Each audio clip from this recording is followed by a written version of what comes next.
ನಾನು ಯಾವಾಗಲೂ ಹೇಳ್ತಿರ್ತೇನೆ, ಎದ್ದು ಕಾಣುವ ಮನುಷ್ಯ ಯಾರು ಅಂತಂದರೆ, ಯಾವುದು ಎದ್ದು ಕಾಣುತ್ತೆ ಅಂತಂದರೆ, ಎಲ್ಲರೂ ಕ್ಯೂವಿನಲ್ಲಿ ಹೀಗೆ ನಿಂತಿದ್ದಾರೆ ಅಂತಾನೆ.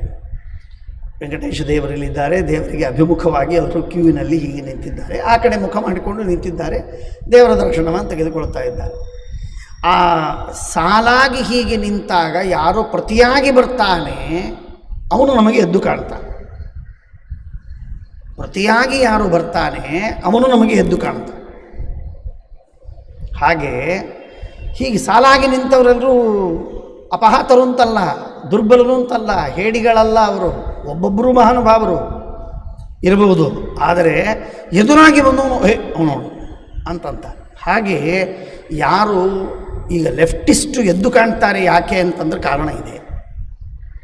ಎಲ್ಲರೂ ಕೂಡ ಒಂದು ದೇವರಿದ್ದಾನೆ ಅಂತ, ಧರ್ಮ ಇದೆ ಅಂತ, ಸಮಾಜ ಸಂಸ್ಕಾರವಿದೆ ಅಂತ, ಸತ್ಯವಿದೆ, ಇದನ್ನು ಪರಿಪಾಲಿಸಬೇಕು ಅಂತ ಯಾರ್ಯಾರು ಹೇಳ್ತಾರೆ. ಮಡಿ ಮೈಲಿಗೆ ಮಾಡಬೇಕು, ಅನುಷ್ಠಾನ ಮಾಡಬೇಕು, ಸಜ್ಜನರು, ಟೀಕಾಕೃತ್ಪಾದರು ದೊಡ್ಡವರು, ಮಹಾನುಭಾವರು, ಅವರ ಗ್ರಂಥ ಅತ್ಯಂತ ಶ್ರೇಷ್ಠವಾದದ್ದು ಇತ್ಯಾದಿಯಾಗಿ ಹೇಳುವವರೆಲ್ಲರೂ ಕ್ಯೂವಿನಲ್ಲಿ ನಿಂತವರು. ಇದಕ್ಕೆ ವಿರುದ್ಧವಾಗಿ ಬರುವವರು ಮಡಿ ಮೇಲಿಗೆ ಬೇಡ, ದೇವರು ಇಲ್ಲ, ರಿಲಿಜನ್ ಈಸ್ ಓಪಿಯಮ್ ಅಂತಂದ, ಅವನು ಎದುರಾಗಿ ಬಂದ, ಹಾಗಾಗಿ ಅವನು ಎದ್ದು ಕಾಣ್ತಾನೆ. ಓ ಲೆಫ್ಟಿಸ್ಟ್ ಆಶುತೋಷ್, ಭಾಳ ದೊಡ್ಡ ವ್ಯಕ್ತಿ, ಅನುರಾಗ್ ಕಶ್ಯಪ್ ಭಾಳ ದೊಡ್ಡ ಮನುಷ್ಯ, ಅವನು ಎಂಥ ವಿಚಿತ್ರ, ಅರುಣ್ ಶೌರಿ ಎಷ್ಟು ವಿಚಿತ್ರವಾಗಿ ಬರೆದಿದ್ದಾನೆ. ಯಾಕೆ ಅಂದರೆ ಇವರು ಯಾರು ಬರೆದವರು ಕೂಡ ಬರೆದವರಲ್ಲೇ, ಇವರು ಕತ್ತೆಗಳ, ಇವರೇನು ತಿಳುವಳಿಕೆ ಇಲ್ಲದೇ ಇದ್ದವರ, ಇವರಿಗೆ ಬುದ್ಧಿ ಇಲ್ಲ, ಇವರು ಓದಿಲ್ಲ, ಎಲ್ಲರೂ ಇದ್ದಾರೆ, ಬೇಕಾದಷ್ಟು ತಿಳಿದವರಿದ್ದಾರೆ, ಅವರಿಗಿಂತಲೂ ಹೆಚ್ಚು ತಿಳಿದವರಿದ್ದಾರೆ ಇವರು.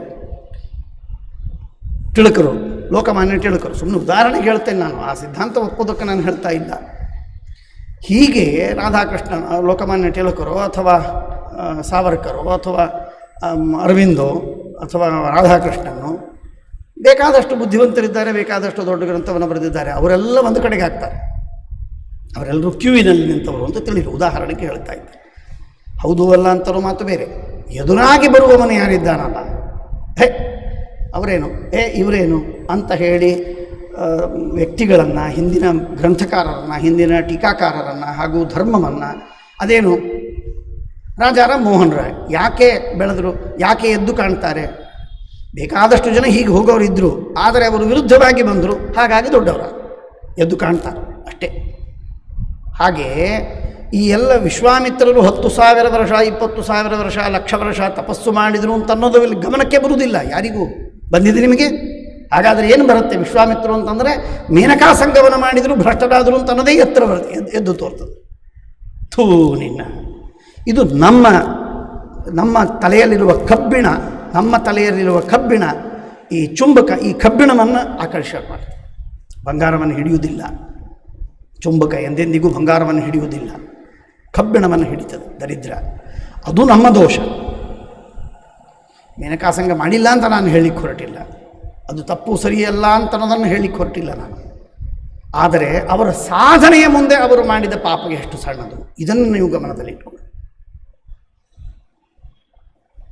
ಆ ಮಾತನ್ನು ಎದ್ದು ತೋರಿ, ಆಹಾ ಏನದು, ಅದನ್ನು ಭಾರಿ ದೊಡ್ಡದಾಗಿ ಮಾಡಿಬಿಡೋದು, ಬ್ಲೋಯಿಂಗ್ ಔಟ್ ಆಫ್ ಪ್ರಪೋರ್ಷನ್, ಇದು ನಾನ್ಸೆನ್ಸ್. ಹಾಗಾಗಿ ರಾಜರು ಮಾಡಿದ್ದಾರೆ, ತಪ್ಪುಗಳನ್ನು ಮಾಡಿದ್ದಾರೆ ಅಂತೆ. ಮತ್ತು ಅವರಲ್ಲಿ ತಾರತಮ್ಯವಿದೆ ಅಂತ ಶ್ರೀಮದಾಚಾರ್ಯ ಸಿದ್ಧಾಂತ ಮಾಡಿದ್ದು ಉಂಟು, ಇಲ್ಲ ಅಂತಿಲ್ವೇ ಇಲ್ಲ.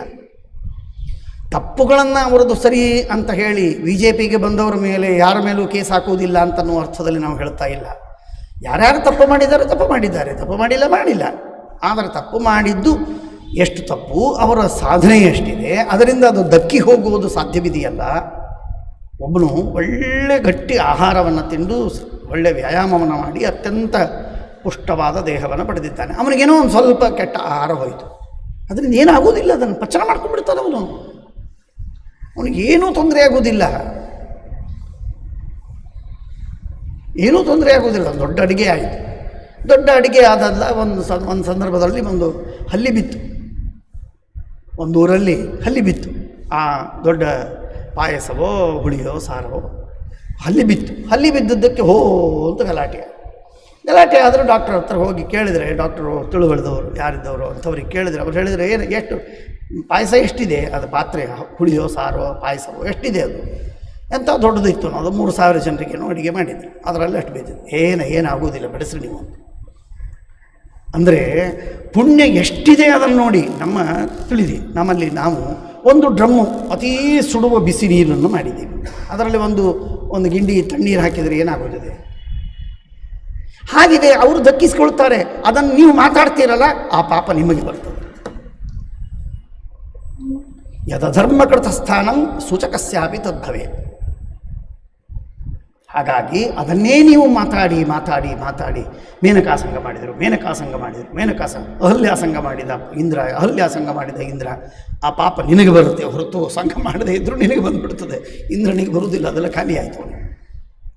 ಹಾಗೆಯೇ ನಾವು ಅದಕ್ಕಾಗಿ ಹೇಳಿದರು ಆದಿರಾಜರು ಎಂಥೆಂಥ ಮಹಾನುಭಾವರು.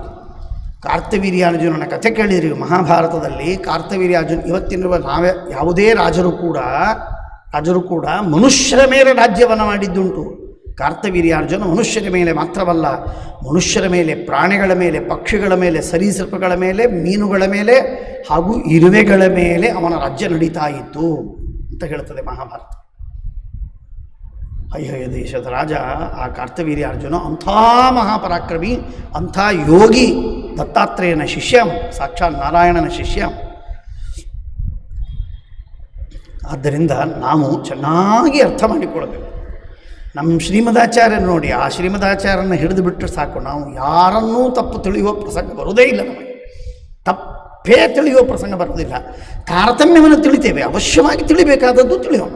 ರುದ್ರದೇವರು ತಪ್ಪು ಮಾಡಿದ್ದಾರೆ, ರಾಮನ ವಿರುದ್ಧ ಕೃಷ್ಣನ ವಿರುದ್ಧ ಮಾಡಿದ್ದುಂಟು, ಇಲ್ಲ ಅಂತಿಲ್ಲ. ಅದನ್ನು ಶ್ರೀಮದಾಚಾರ್ಯ ಘಂಟಾಘೋಷವಾಗಿ ಸಾರಿ ಹೇಳ್ತಾರೆ. ಸಾರಿ ಹೇಳಿ, ಆದರೆ ಆ ತಪ್ಪನ್ನು ದಕ್ಕಿಸಿಕೊಳ್ಳುವ ಯೋಗ್ಯತೆ ಅವರಿಗಿರುವಾಗ ನೀವು ಅದನ್ನು ಮೇಲಿಂದ ಮೇಲೆ ಆವೃತ್ತಿ ಮಾಡಿ ಮಾಡಿ ಮಾಡಿ ಅದನ್ನು ದೂಷಿಸುವುದಕ್ಕೆ ಉಪಯೋಗಿಸಬೇಡಿ. ತಾರತಮ್ಯವನ್ನು ತಿಳಿದುಕೊಳ್ಳುವುದಕ್ಕೆ ಮಾತ್ರ ಉಪಯೋಗಿಸಬೇಕಾದದ್ದು ಎನ್ನುವಂಥದ್ದು ಶಾಸ್ತ್ರ. ಈ ತರಹದ ಸಂಯಮ,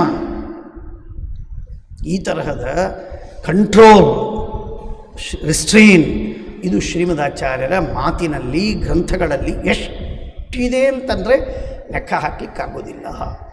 ಒಬ್ಬ ಅತ್ಯಂತ ಅಲ್ಪನಾದಂತಹ ವ್ಯಕ್ತಿಯನ್ನು ಹಿಡಿದು ದೊಡ್ಡ ದೇವತೆಗಳವರೆಗೆ, ಬ್ರಹ್ಮದೇವರು, ಲಕ್ಷ್ಮೀದೇವಿಯವರೆಗೆ ಈ ಎಲ್ಲ ತತ್ವವನ್ನು ವ್ಯವಸ್ಥೆ ಮಾಡಿಕೊಡ್ತಾರೆ. ದೇವಾದೀನಾಂ ಆದಿರಾಜ್ಞಾಂ ಮಹೋದ್ಯೋಗೇಪಿ, ಬೇಕಾದಷ್ಟು ಕೆಲಸವಿದ್ದರೂ ಕೂಡ ಮನಃ ವಿಷ್ಣೋ ನೋ ಚಲತಿ, ಮನಸ್ಸು ವಿಷ್ಣುವಿನಿಂದ ಚಲಿತವಾಗುವುದಿಲ್ಲ.